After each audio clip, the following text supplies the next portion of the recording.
Okay, we're briefly going to talk about a couple of pointers for actually installing the winch. The very first thing that you need to do is attach the fur lead. The reason for this is the bolts for the fur lead are fed from the back side of the fur lead opening.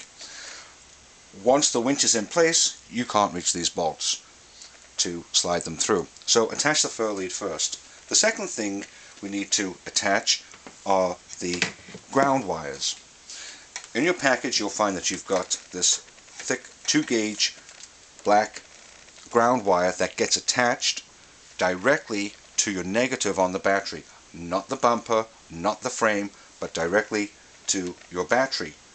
The other end is attached to the ground bolt, which is underneath the motor. You'll find a 3/8 bolt underneath here. This gets attached to there along with a black 12-gauge wire that comes from the solenoid pack.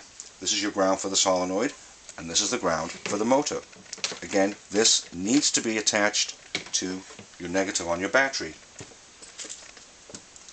You'll also find that you have a red 2-gauge wire, a long wire, 72 inches. This is attached directly to your positive post on your battery. Now we come to actually wiring up the winch itself. You have 3 short wires. You have a black boot, a red boot, a yellow boot. The posts that they go to are a black post, red post, yellow post. You'll see that there is a locking nut on each one, on the bottom of each one. When you're attaching your cables to it, hold back on the locking nut on the bottom, and that allows you to tighten this up. This one's tight already, but it's just to basically show you.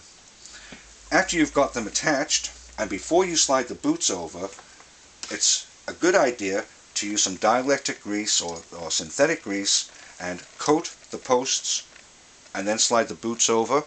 This stops any mud, water from being trapped inside the boot and corroding your terminals. Keeps them nice and clean.